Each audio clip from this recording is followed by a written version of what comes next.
Once again, thanks for being here. We're grateful for your taking some time out of your busy schedules. And of course, we are particularly honored to have with us a champion on this issue who will be speaking to you momentarily.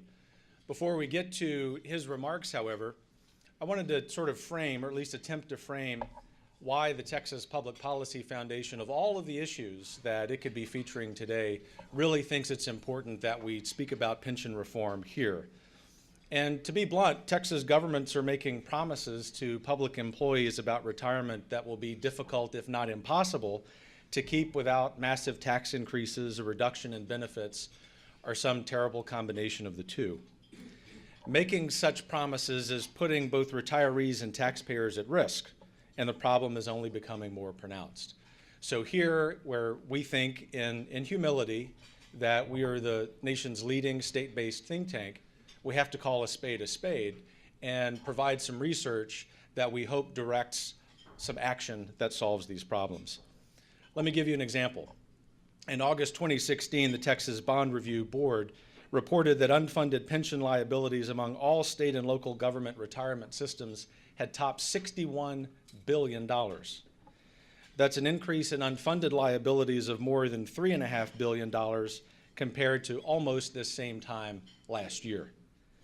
Digging further into this same data reveals that the funded ratio, the measure of a plan's current assets as a share of its liabilities, averaged below 80% across all plans.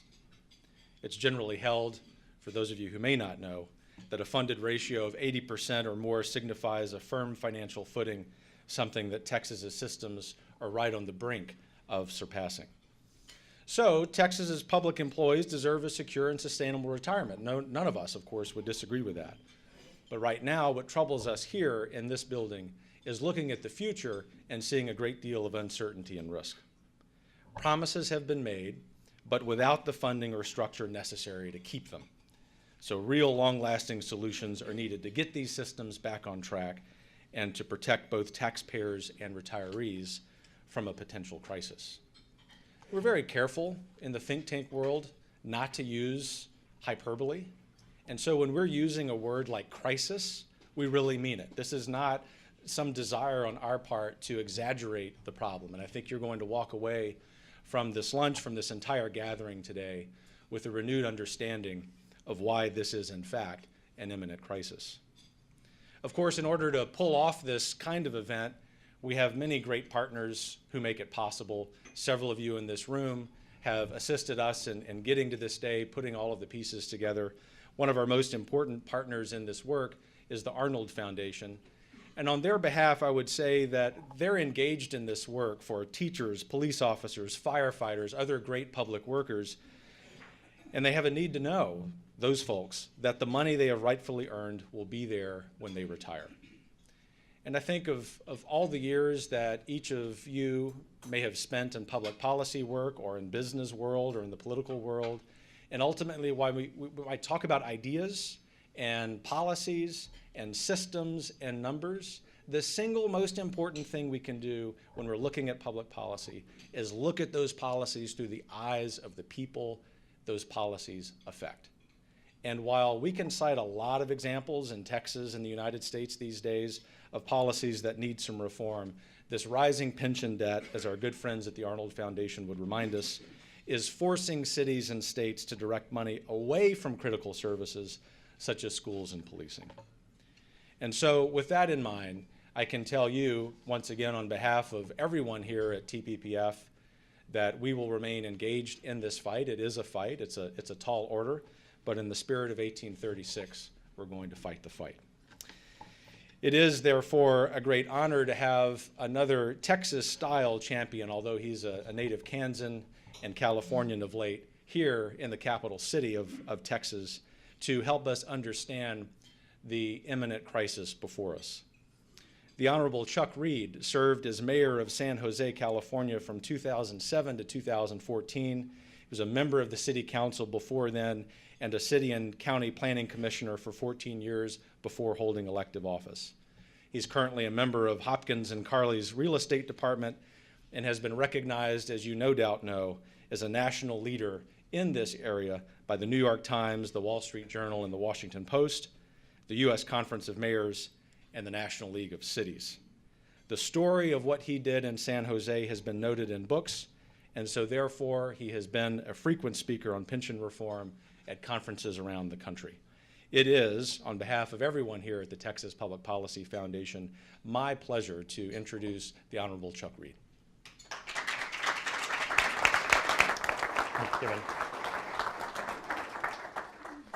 Thank you, Kevin. Thanks for inviting me in. I'm Chuck Reed. I'm from California. Relax.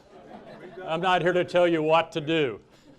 I might be here to tell you what not to do, because we in California have learned a lot about what not to do. You know, this news has been heavy with campaign stuff, but you might have missed the story, and I want to just get this because I think it's an important a piece of news. The CDC has recently identified a nationwide disorder of massive proportions.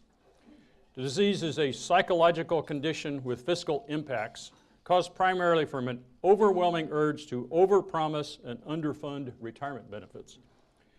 The most common symptoms are high taxes, increased borrowing, and deteriorating services. This debilitating disorder has been found in every state.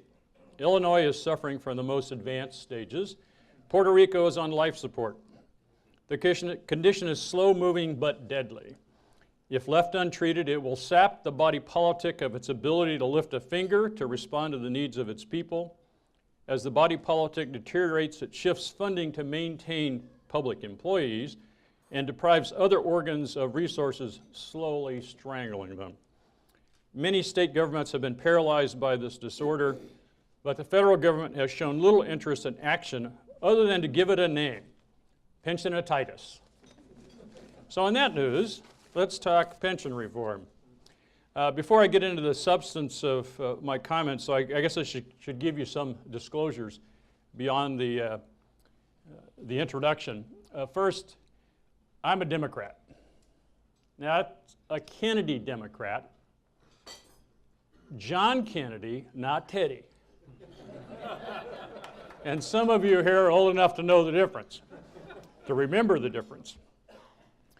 While I was mayor of the city of San Jose, I went to the ballot with 5 different tax measures and 3 different pension reform measures. I'm an advocate for retirement security. I think defined benefit systems have a role to play in retirement security. But at the same time, I recognize, acknowledge, and admit that defined benefit plans are inherently unstable and extremely dangerous for local governments in particular. I think taxpayers ought to get a reasonable level of services for their taxes. I don't think it's immoral for bondholders to insist on getting their money back. And I am a member of the Retirement Security Initiative Board of Directors, and we are a bipartisan advocacy organization focused on the fairness and solvency of public sector retirement plans. These are the reform principles that we use in our activities. Right now, we're busy in more than a dozen states. Our board of directors collectively, and our executive director is sitting here, Pete Constant, you met him here this morning, have been involved in the pension reform, nearly all of the pension reform at the state level over the last decade, and many of the municipal pension reform efforts as well. But let me talk a little bit about San Jose by way of background. This is my one slide explanation of my time in office in the city of San Jose. Pete and I worked really hard to explain what we were doing in simple fashion because we had to explain it to people who didn't know much about pensions, pension problems, or reform. So we spent a lot of time on our graphics. And this one in particular illustrates the problem and the solution described as the fiscal reform plan, and pension reform was part of the fiscal reform plan. So in June of 2012, San Jose apparently shocked a lot of people in the country with a national surprise with a pension reform ballot measure that went to the voters and got nearly a 70% yes vote.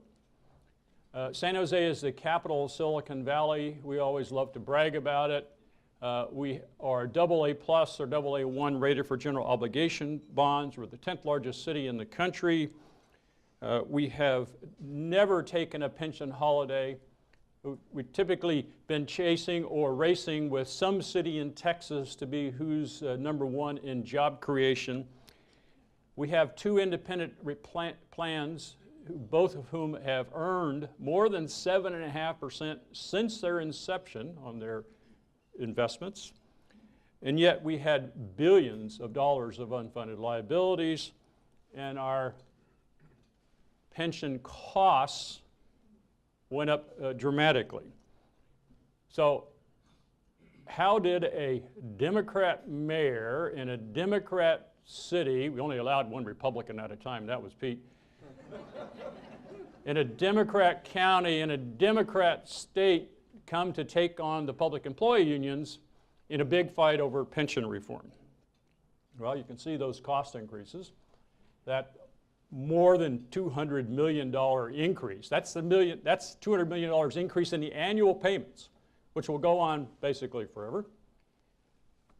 We were paying in the ballpark of 25% of our general fund going to pay for, these are retirement costs, so this is pension and OPEB combined, but more than 25%. And what I discovered was that when the pain of doing nothing is worse than the pain of taking on the problem, you can get people to take on the problem. And that's what we did. Now, we did it on a council vote of 6-5. We didn't have an overwhelming majority, and I got one of those votes. But we did. We decided to take on the issue because the alternative was worse. The alternative was service delivery insolvency and potentially bankruptcy. So service delivery insolvency is not a completely defined term, but the courts in Detroit and Stockton and other bankrupt cities recognize that basically is that condition you were in just before you filed bankruptcy. Service delivery insolvency. So that's what we were facing. Pete mentioned this morning that we reduced our workforce. We went from 7,400 employees to 5,400 employees during that period when we were dealing with those huge annual cuts. We balanced the budget. We have to have a balanced budget, state law. We balanced the budget by cutting services for 10 years. And then we decided we had to take on this pension problem because it was such a big part of the problem that we couldn't ignore it. Now, San Jose is an outlier politically because we were able to take on the problem and go to the voters because we're independent plans. We're not subject to the big plan in California. It's CalPERS, the biggest plan in the country. We had an independent plan so we could go to the voters.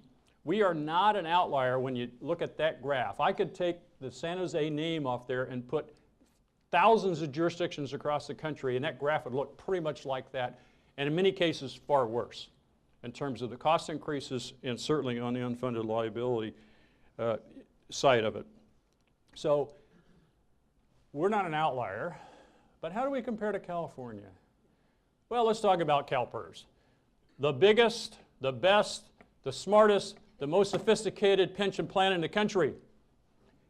17 years of systemic failure. And they're the best. Just ask them. 17 years. Starting with $33 billion. Well, it says 32.9.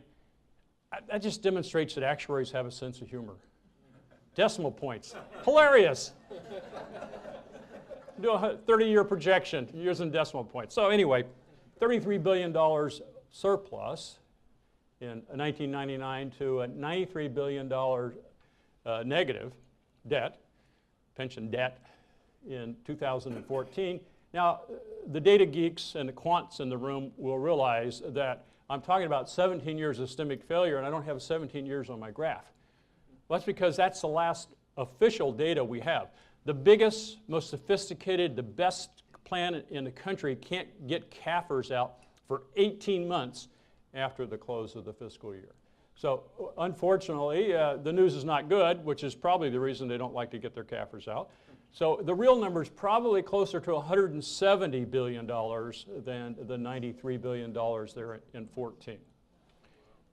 So that's CalSTRS, 17 years of systemic failure. Don't worry, it'll be okay. Be happy. Well, 17 years, how long does it take for this message to sink in that something's not working? How about CalSTRS, the teachers? Almost all the teachers in the state are in the CalSTRS plan. Again, same profile. That's because it's basically the same system. And by system, I'm not talking about the plans. The plans are an element of the system. The system is the entire system, which includes the legislators who make funding decisions, the legislators who make benefit decisions, and the people who make all of the decisions in the plans. It's a systemic problem, and it doesn't affect just California, unfortunately. How about Texas? And how about the other states? Now, I don't expect you to read the fine points on this graph, but you can see I've highlighted Texas in the bottom. I think Texas is about 15th or 16th on that list.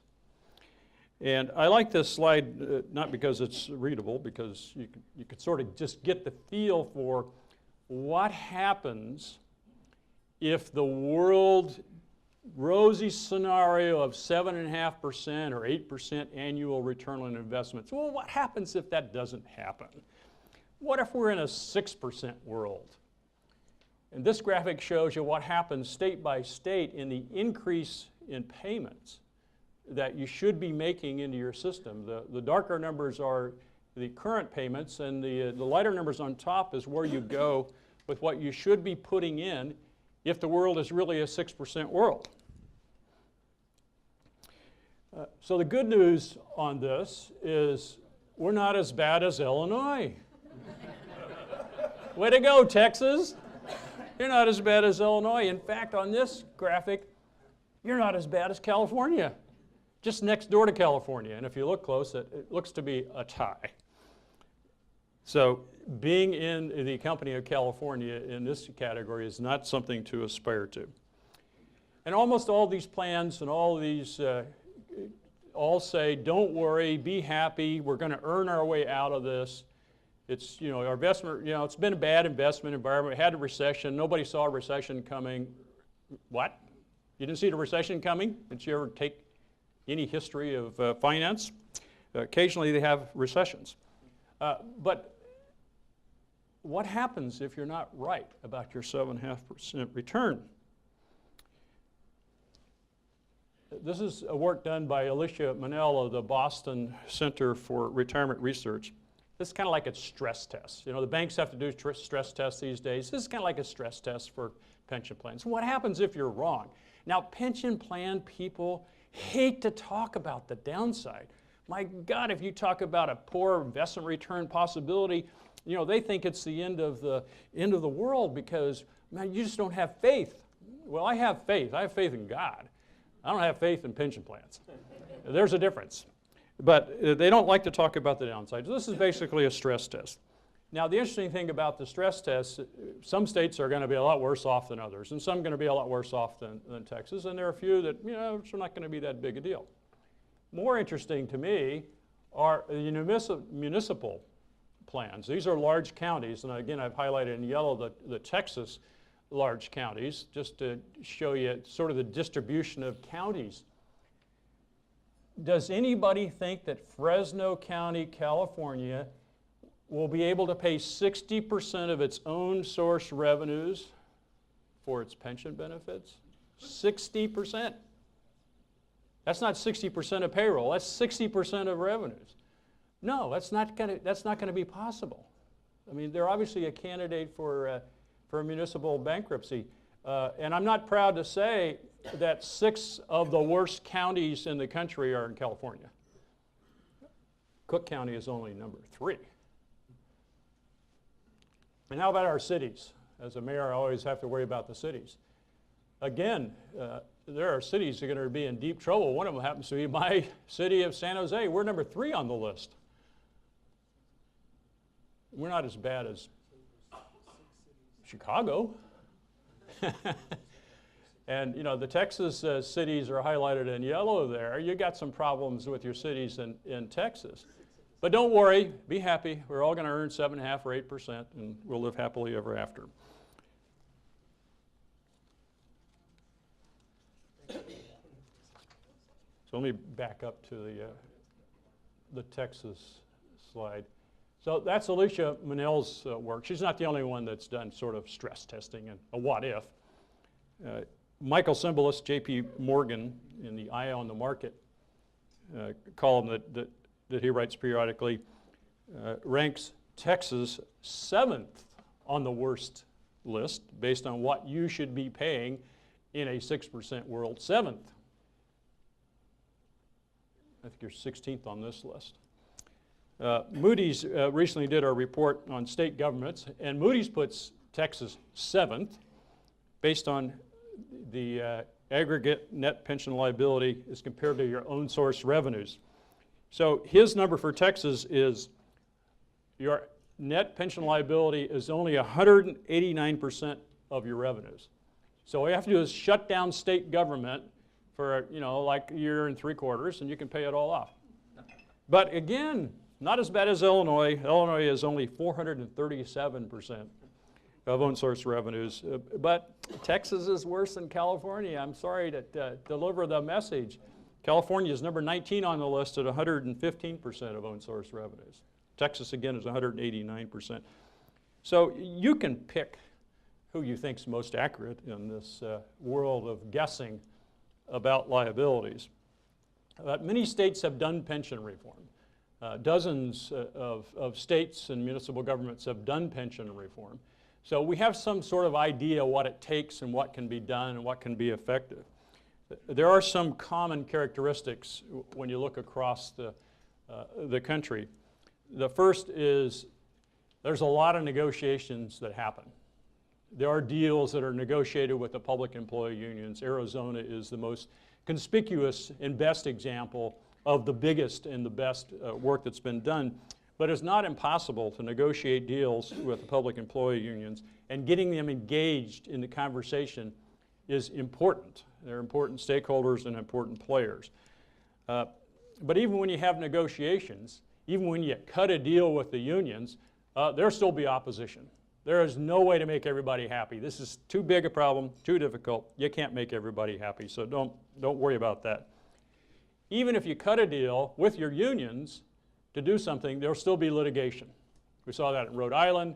I don't know if there's litigation in Arizona. That might be the one exception to the rule. So far, no, not yet litigation. In Chicago, Mayor Rahm Emanuel cut a deal with his unions, and they had a plan. But others who weren't in the deal litigated it and ultimately lost in the Supreme Court in Illinois. So litigation is a given. Let's say 99%, with Arizona being the 1%. It's an iterative process. These problems are big, they're long-lasting, and nobody's figured out how to get it all done in one time. And so we're seeing the states that did pension reform a few years ago are coming back, because everybody was operating under the premise, it ain't that bad. Let's just have the employees pay a little more, or maybe let's put new employees into a different plan. But the reality is, yeah, it's that bad and it's worse. And so they're having to circle back and do more to try to fix the problem. It takes a long time. These are measured in years, typically, not months. Arizona, again, was faster than most. But typically it takes years and multiple legislative sessions if you're dealing with the state legislature. The other, I think, fundamental lesson, this goes back to the San Jose example. Whoops. We had a fiscal reform plan. We did not get out of our problem with just pension reform. Every one of our employees in the city took a 10% pay cut.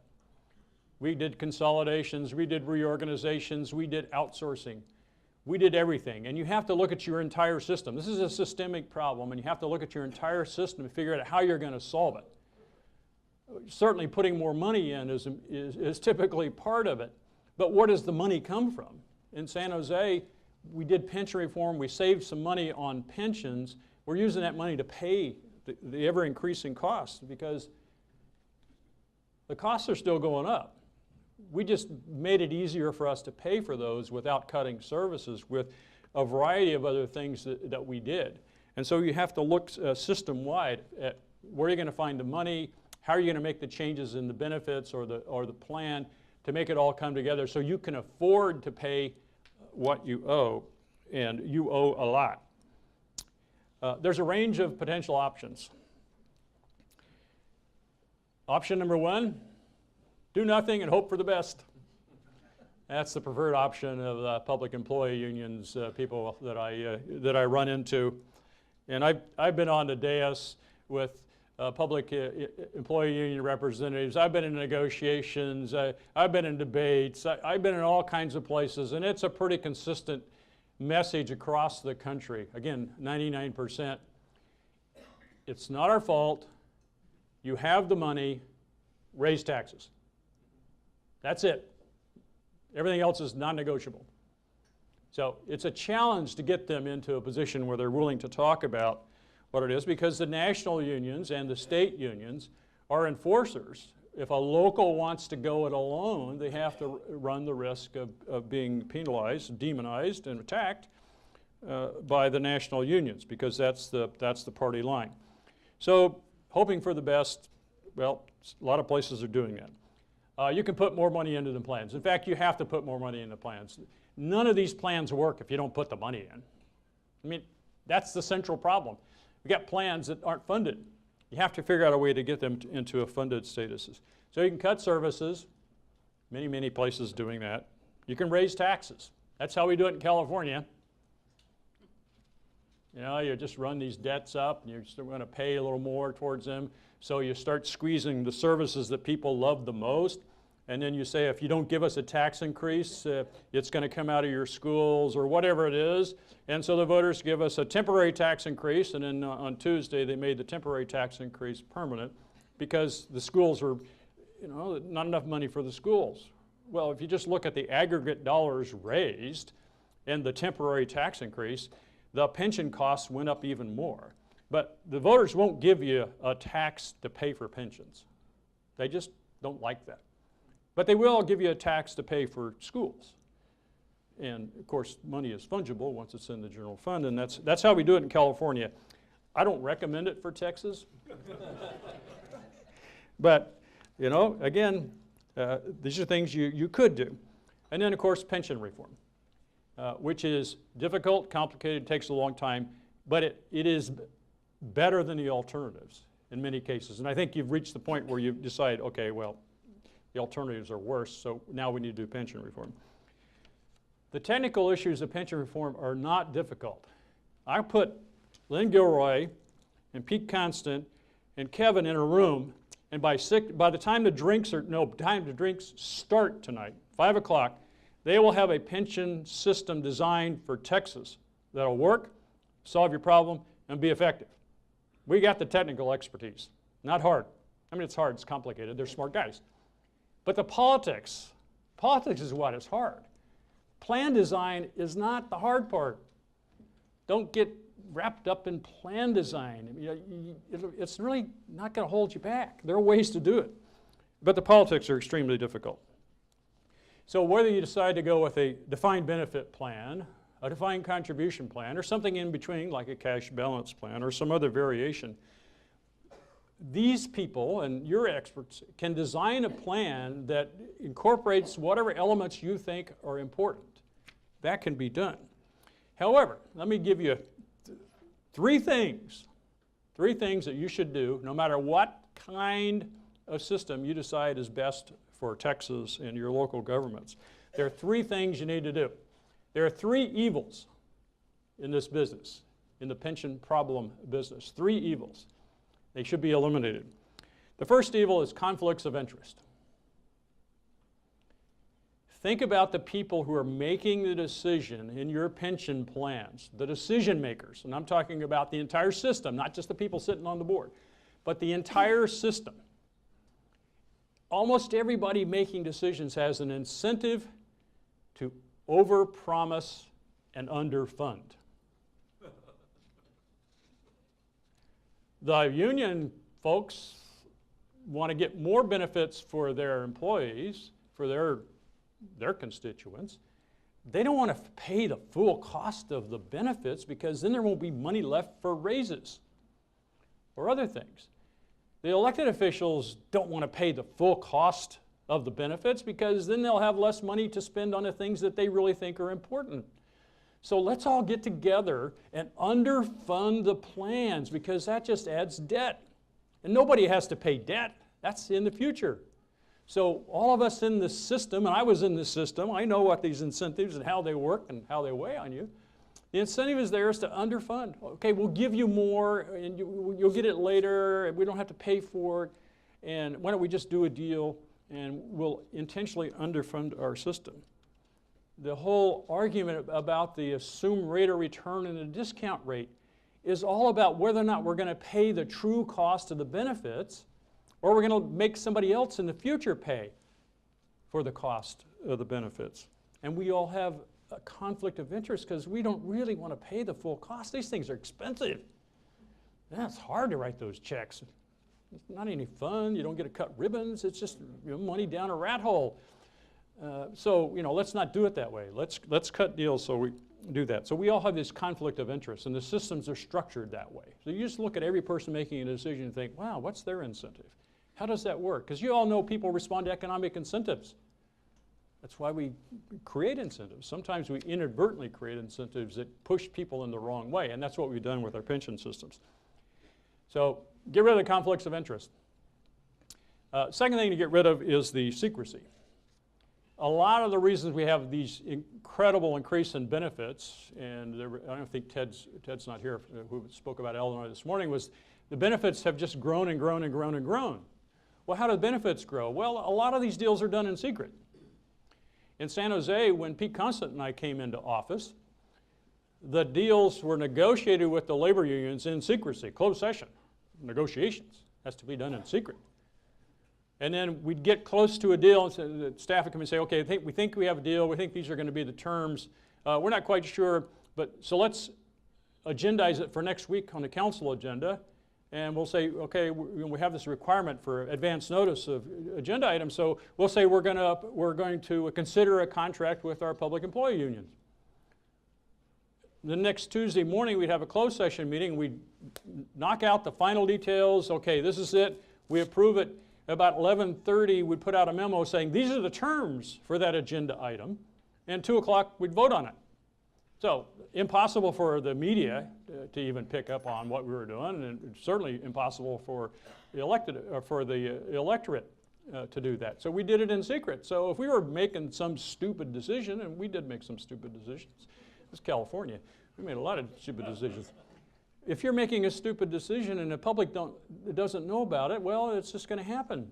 One of the things I learned as mayor is if I was about to do something stupid, my people were happy to tell me that I was about to do something stupid.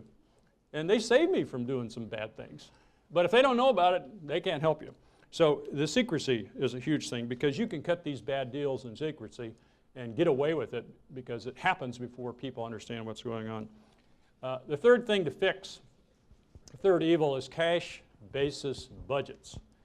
There is no fiscal sin that can't be hidden in a cash basis budget. California loves cash basis budgets. We just went through a period, the governor, we got a surplus. It's wonderful. We're out of, had all these troubles and now we're out of the troubles. We have a surplus. Well, that was because we didn't pay our OPEB. We didn't fully fund our retirement benefits and we borrowed money here and there, but so we have a surplus. That just means we've got some money we can spend. It doesn't actually mean you have a surplus because it's a cash basis budget and you don't think about the obligations that you've created by underfunding your pension and your OPEB. So cash basis budgets, there are people who have written a lot more on that than me. The Volcker Alliance has written a lot on it, and I recommend their work. So when I speak to judges and prosecutors, I try to leave them with this question. It's a rhetorical question for them. I'll give it to you. why is it that in the public sector we accept lying, cheating, misrepresentation, failure to disclose material facts, and massive financial fraud that would not be tolerated in the private sector? Why? So I know in the state of Texas you heard of Enron. You probably heard of Bernie Madoff. What happened in California in 1999, CalPERS did a financial fraud on the taxpayers of California that is many times worse than Enron and Bernie Madoff combined.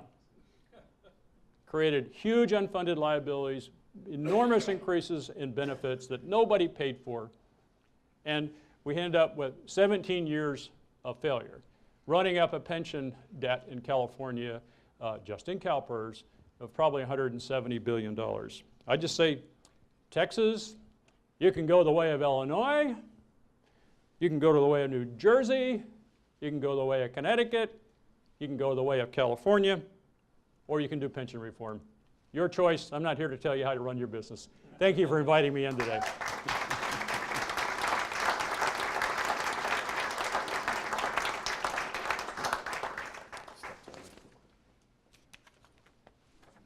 Thank you, Mayor Reed. That was outstanding. We do have some time for questions. A couple of housekeeping details for those questions. Number one, if you would, please wait for the microphone or the person with the microphone to come around so that our folks who are tuning in online can hear your question.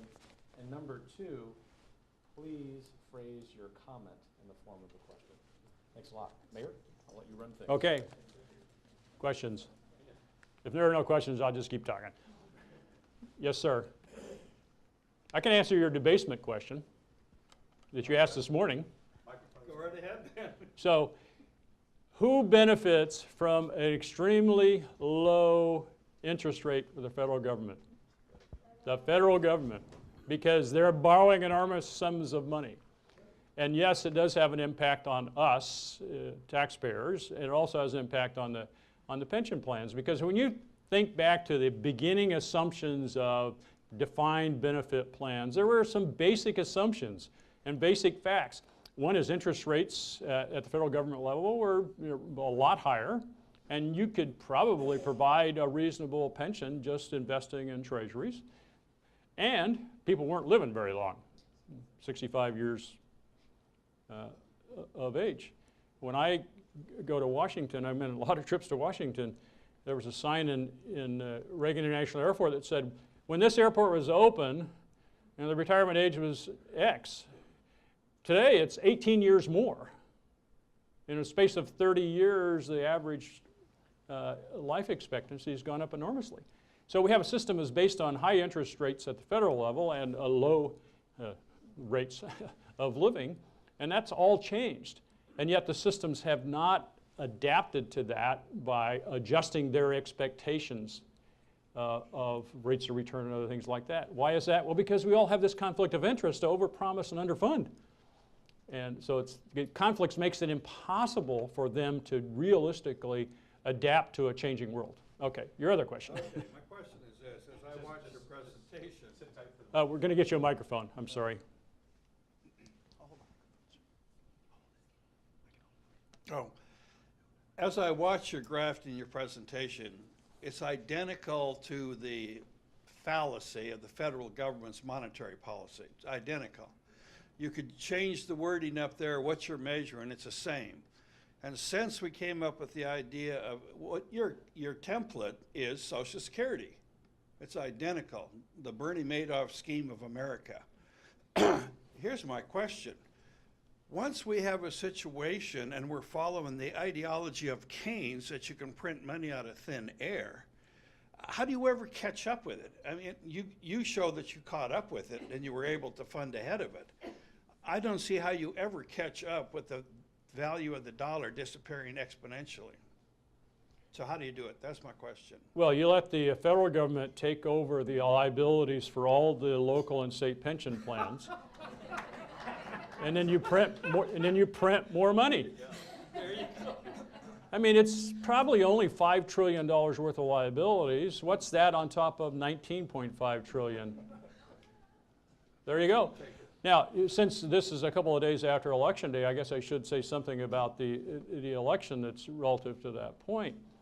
Had the Democrats taken control of the White House, the Senate, and the House of Representatives, I believe we would have had bills moving to bail out Illinois in particular, but to begin to bail out the problems at the local level. Of course, it wouldn't be called a bailout. It would be something else, like We Love Puppies plan or something.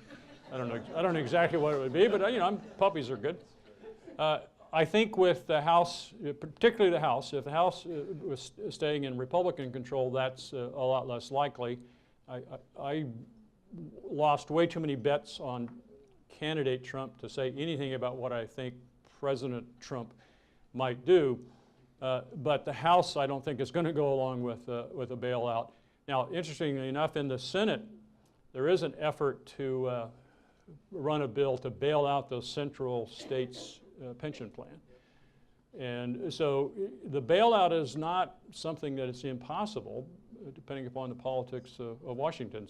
But I think bailout is less likely with the results of this election. The second thing I think is likely to come out of the election is Devin Nunes has introduced a bill in the last 4 Congresses to require transparency in pension plans, some sort of Public Pension Transparency Act, I think is what it's called. And that has not moved out of committee, which is an interesting thing considering that Paul Ryan was a co-author in the previous version of it. Now, Paul Ryan's in a position to make some things happen probably. So when the tax bill moves, and I think you've got somebody from Texas who said we're going to have a tax bill, the Ways and Means Committee chair. When the tax bill moves, there will be some effort anyway to tack onto that at least a pension transparency and reporting obligation that doesn't have the federal government telling the states what to do. They can't do that, Constitution, which I think will still be important under the next president. More important than perhaps it would have been.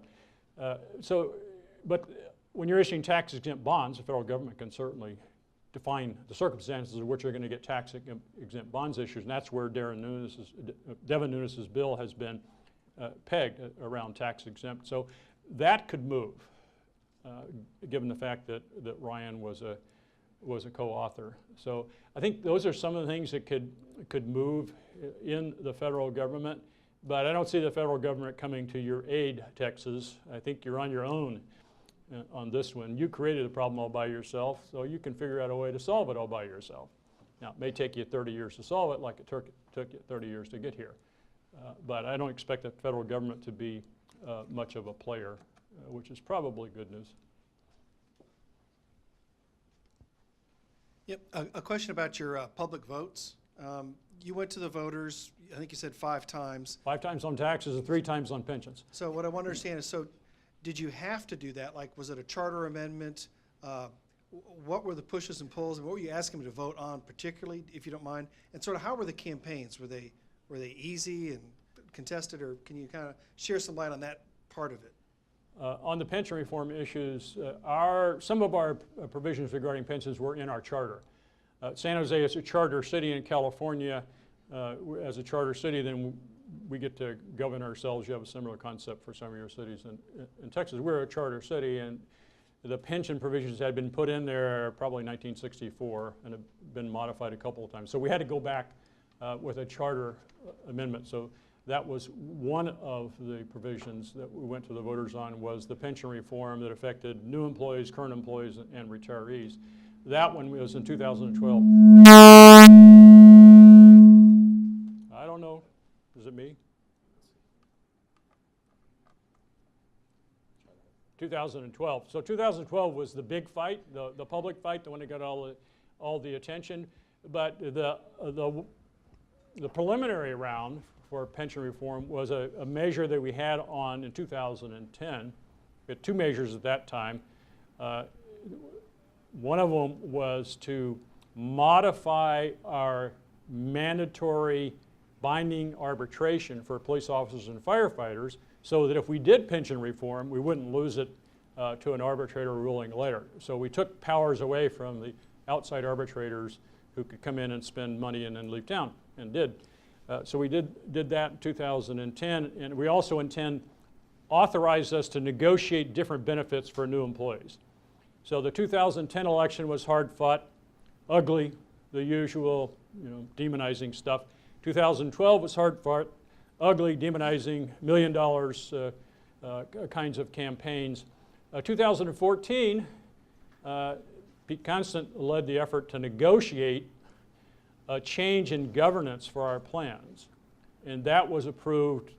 I don't think anybody spent any money on it because the unions had signed off on it, council had signed off on it unanimously. So we just went and said, look, we want to change the governance. So in San Jose now, this is radical, radical.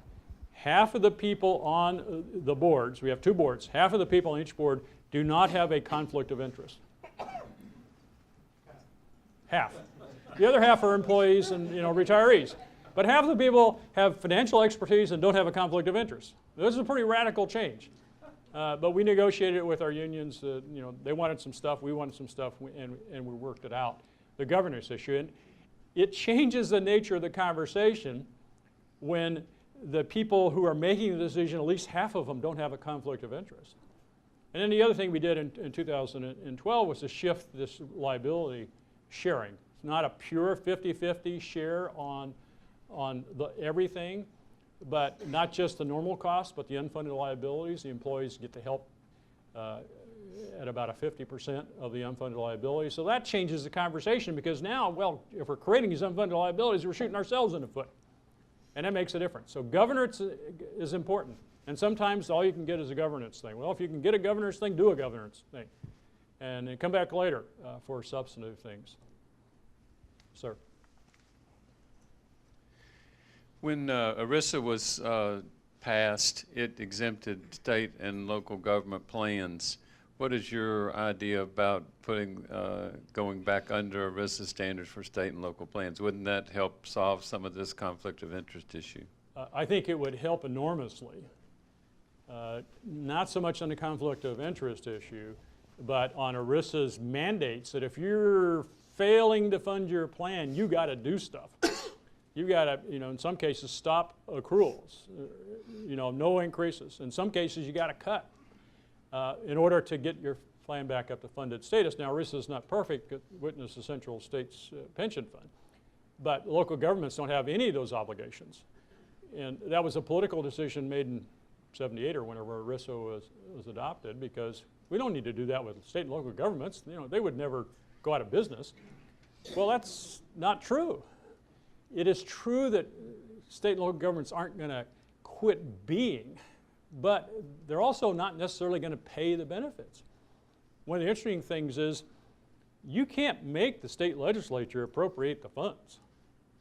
You can have a guarantee of a pension benefit, but if there's not enough money in the plan and the state legislature doesn't appropriate the money, you can go get your judgment against the state, but judges don't make legislators raise taxes or appropriate funds, with rare exceptions. And so the cities in Illinois who are underfunded, when they go bankrupt, their employees are going to have no way of forcing money into the plan. They're going to have to take what they've got. And public employees should be outraged of any plan that is 7 years into this recovery that is not fully funded. Because when their jurisdiction fails, the money that's been put into the plan is non-negotiable. The money that's owed to the plan, that's negotiable. And so in a bankruptcy setting, the employees are at risk. The retirees are at risk. They don't appreciate that. They're not told that by their unions. They're told everything is okay, nothing to see here, keep moving, we're handling it. So the public employees in some cases will begin to realize their risk, as they did in Arizona. Hopefully you'll have some people in Texas that understand there's risk for the employees. It's not just risk for the taxpayers.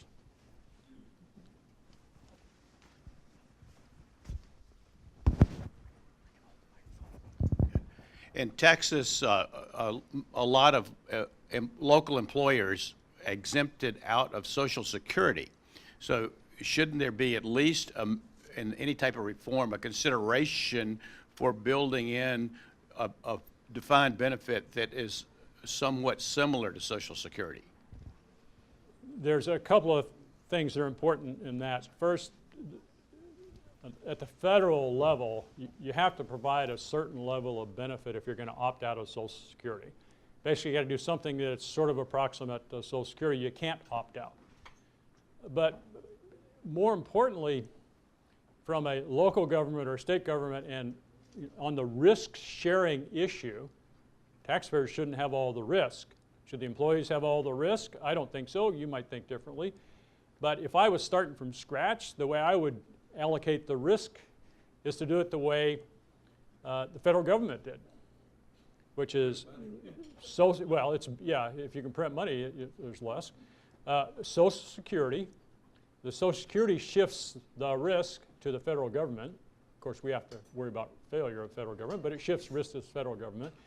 A hybrid plan or a cash balance plan in which the employees share part of the risk, and a modest defined benefit plan in which the employer has the risk. So you've spread the risk 3 ways. Right now the risk is all one way, typically, on the employer.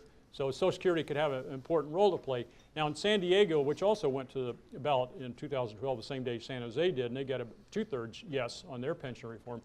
In San Diego, they negotiated with their unions on some elements, and one of those was, we'll put you into Social Security, but then when the unions looked at it, and everybody looked at it, says, no, we can do a lot better for our benefits for ourselves if we set up a plan where we hold the money and don't just put it into Social Security. Social Security is not a really good return on investment for a lot of reasons, but when people have looked at it in detail, say, well, we'll keep the money, we'll sort of structure it like a Social Security arrangement, but we can do a lot better by our employees for the same amount of money instead of getting into the federal system.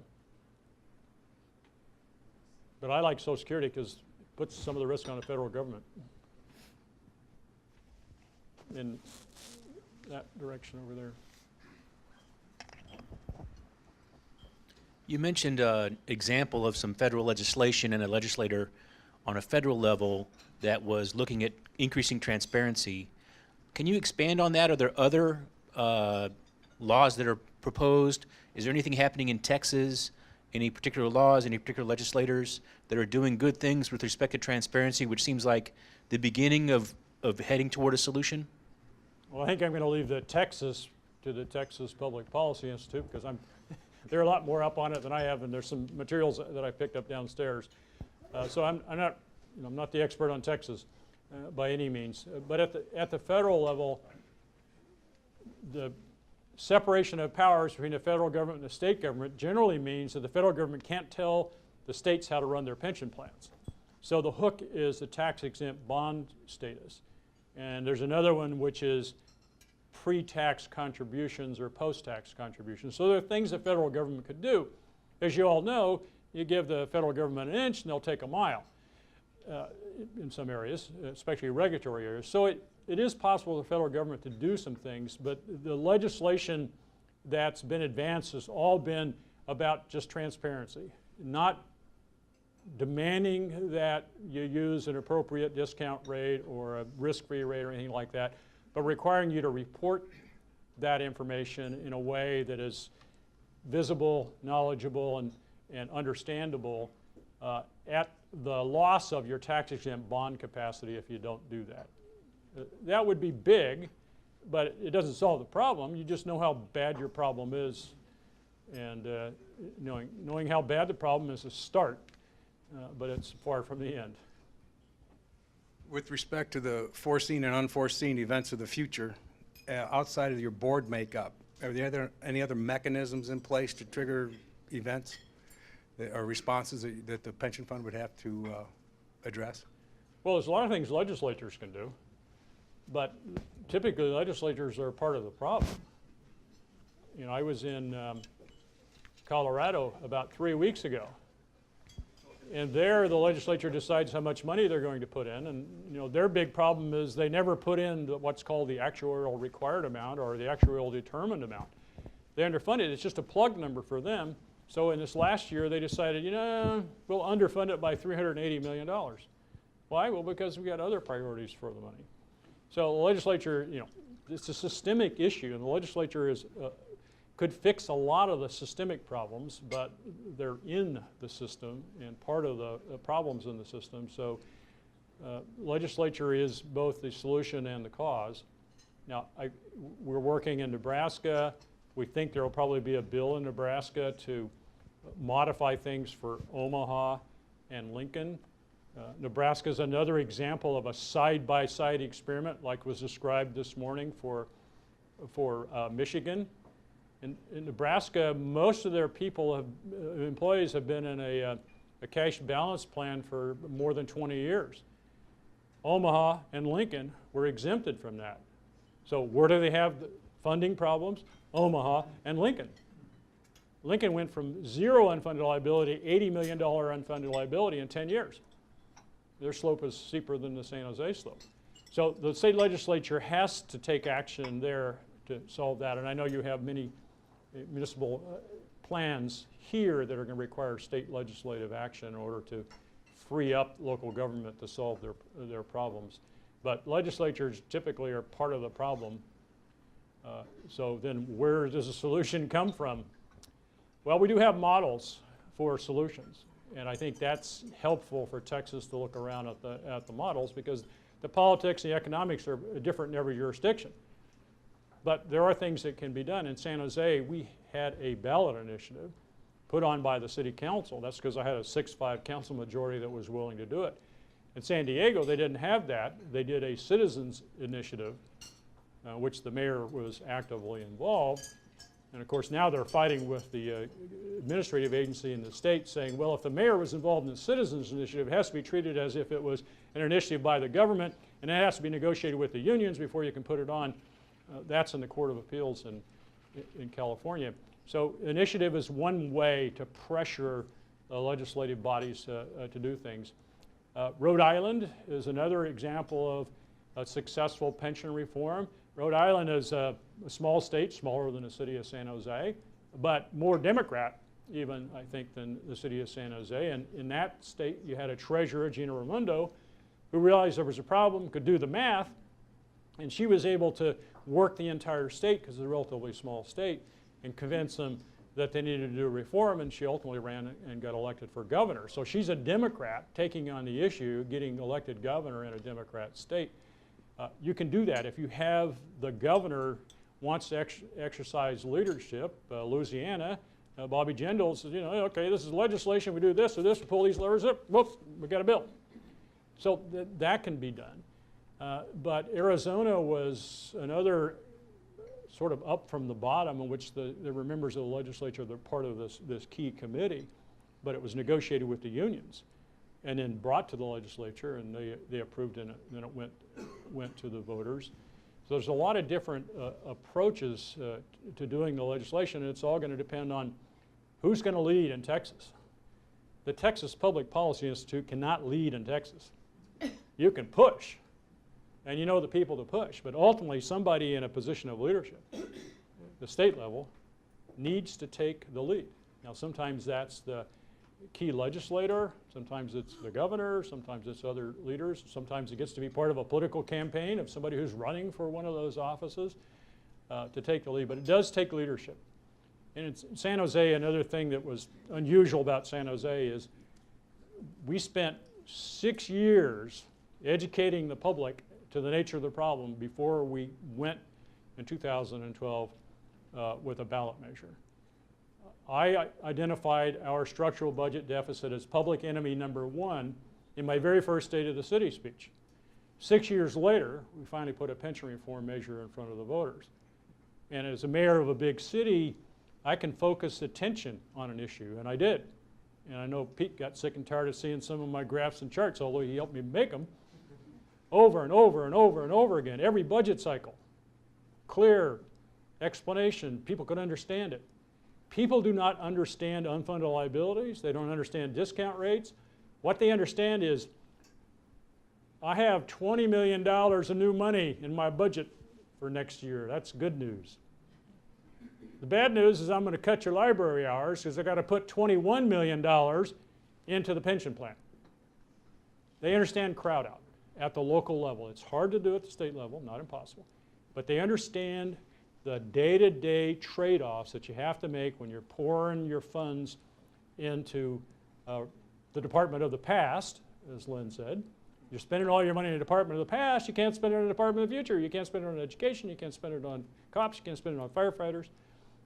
We have a graphic that I used in San Jose of the police department, which of course, unless the fire chief is in the room, the police department's always the most important department.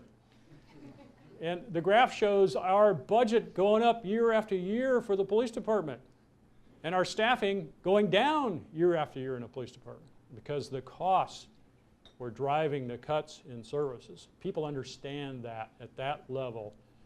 The police officers, the firefighters, the teachers, public schools, and you have to translate all of this economics and math into the trade-offs, the crowd out, and be able to show it to them in a way that they relate to. And then the people are supportive.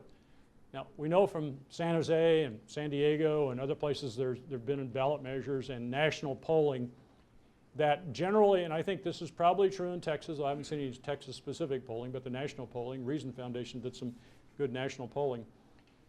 They don't want to raise taxes, they don't want to cut services, and they don't want to do anything about pensions. But given the choice of cutting services, raising taxes, or doing pension reform, the public will support reasonable pension reform.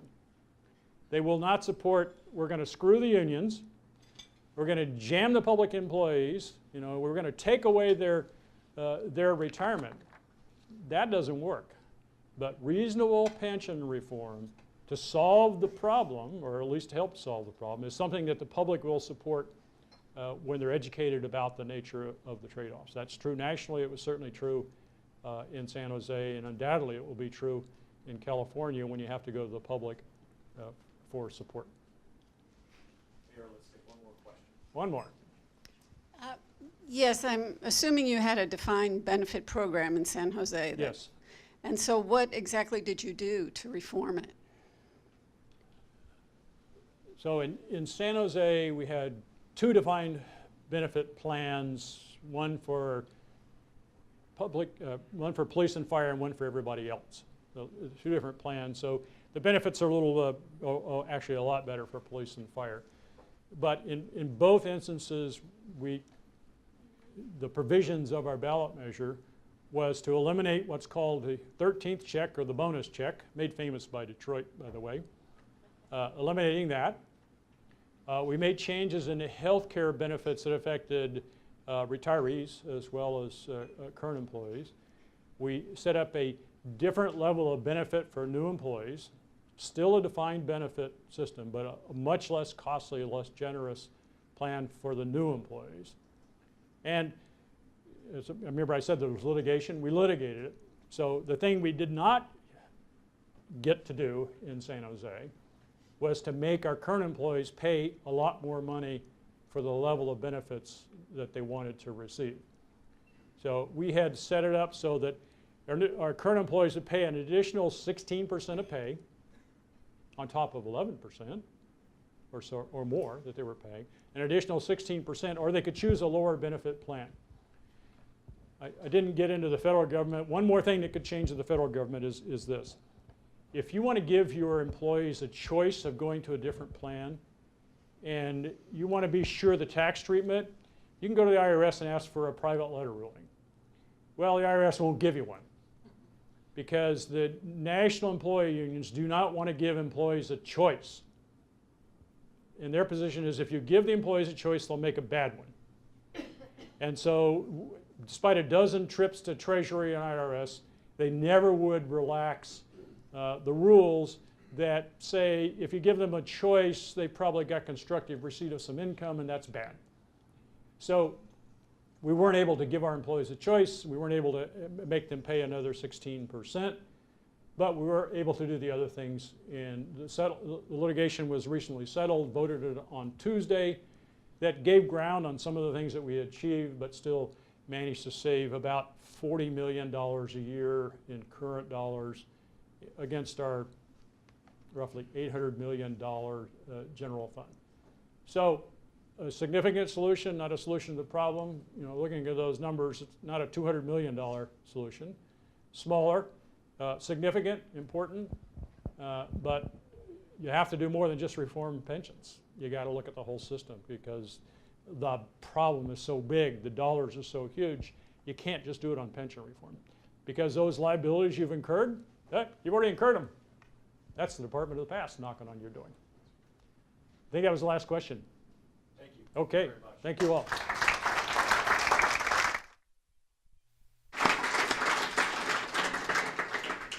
Mayor Reed, once again, thanks so much for being here. You gave us a lot to think about and to work on, and we're very grateful for your being part of this fight, leading the fight nationwide. For all of you, thanks again for joining us for lunch. The next installment of this conference starts in about 15 minutes, 2:15, down on floor 1 in the theater. Enjoy your afternoon.